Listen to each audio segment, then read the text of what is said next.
This is one of my favorite series, and I have it broken down into 4 different exercises. Each of the first 3 will build upon the last exercise in this series.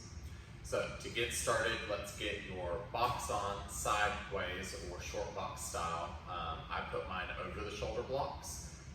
If you are about 5'5" or under, you may find it more comfortable to have your box sideways in front of the shoulder blocks. And then I like to put all the springs on just so that the carriage is nice and secure and it's not wobbling around at all while we're doing our exercise. And lastly is you will need your foot strap down here at the bottom. So once you get that all set up, we're going to set up our body for the exercise. So first thing I like to do is go ahead and get my bottom foot underneath that strap, and then go ahead and set your hips up depending on which way you're facing. For me, I'm facing towards the right side, so my right hip and right knee are at the very top edge of this box. Then I have my right foot bracing against my thigh here, and then that foot underneath the strap, I have it flexed. As long as you keep that foot flexed and your strap is nice and secure, you're not going anywhere. You should be able to pull as hard as you want against that strap, and again, you're not going to go anywhere. There's no risk of falling. Again, keep that foot flexed. And a big part of this exercise series is to keep the extended leg fully engaged. So you're not just relaxing that leg, you're actually engaging the quads here. So again, have my right knee and hip to the top of the box. Left foot is underneath my strap, foot flexed. Foot's bracing against my left leg. The first of these exercises I call stuck between the panes of glass, because that's what I want you to imagine. I want you to imagine that your body is stuck between 2 panes of glass. You cannot lean forward, you cannot lean backwards, and you can do no twisting. That's what I see a lot here is people as they come up are doing a little bit of a twist. So you want to keep your shoulders square towards the edge of the reformer. Now for this, you could have hands on your hips, which is going to be easiest. You could have hands across your shoulders, which is about medium, or you could have fingertips, and I do mean fingertips, not hands, fingertips behind the ears. I always stress fingertips because I find even when people try not to, if they put their hands behind their head, they're pulling their head forward, drawing that chin to chest, creating a lot of undue stress on the neck. So just fingertips behind the ears. Go ahead and start to lean over so that this foot lifts, and you can see that I've got a few inches between my foot and the deck. Now notice as I come up and down, that foot isn't going to rock up and down. Again, that's going to put a lot of stress on this hip joint. So I like to lean over, keep that foot flexed, and really focus on getting the flexion through the spine to come all the way up. So again, fingertips behind the ear. Imagine you're stuck between your 2 panes of glass. Nice and slow, inhale down. If you have fingertips behind the ear, try to bring the elbow down to the headrest, and exhale, come up, squeeze into those obliques. Again, that foot stays lifted, it's not rocking down. And again, nice and slow, inhale down, exhale up. Good.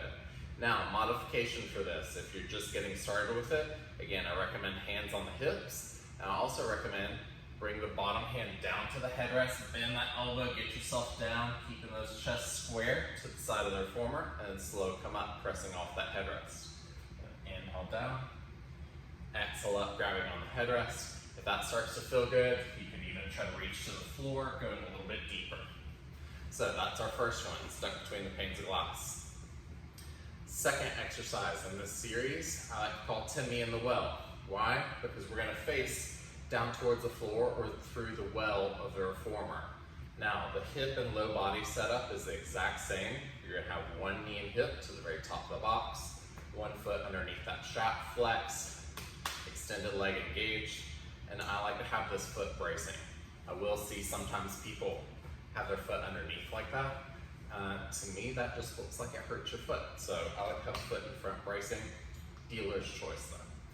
Now, again, low body is going to stay the same, which is kind of square towards the edge of the reformer. We're going to rotate the upper body towards the floor or towards the well.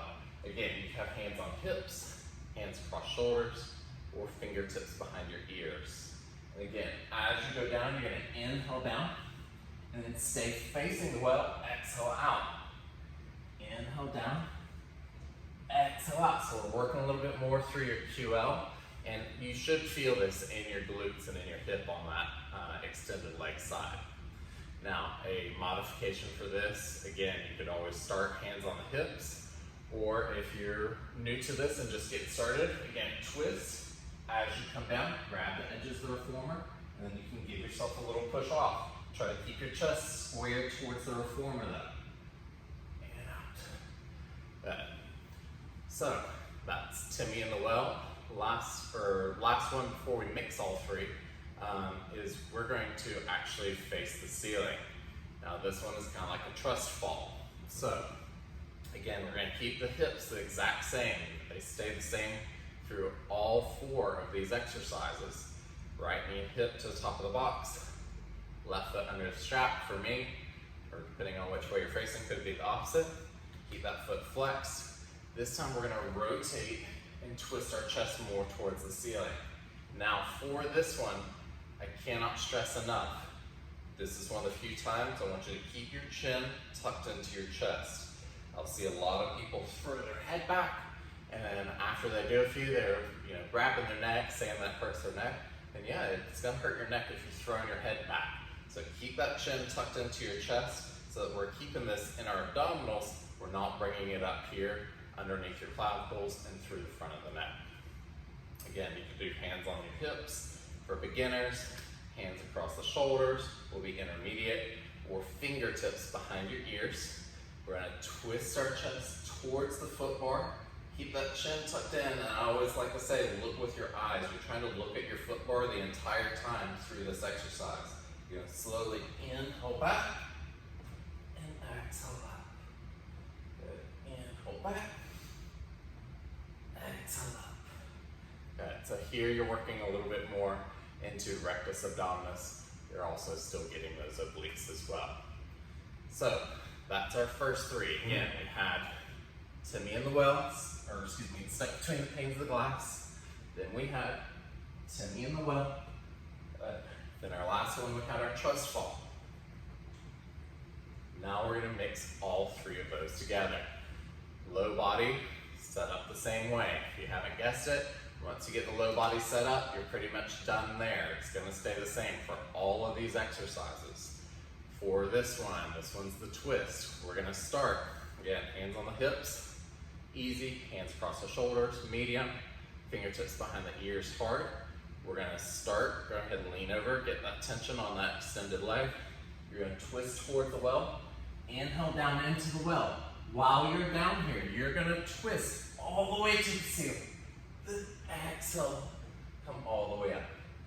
Good, that's one round. So again, twist towards the well, inhale down in the well, twist towards the ceiling while you're down here, exhale all the way up. And that is the twist, our final of our side box ab series.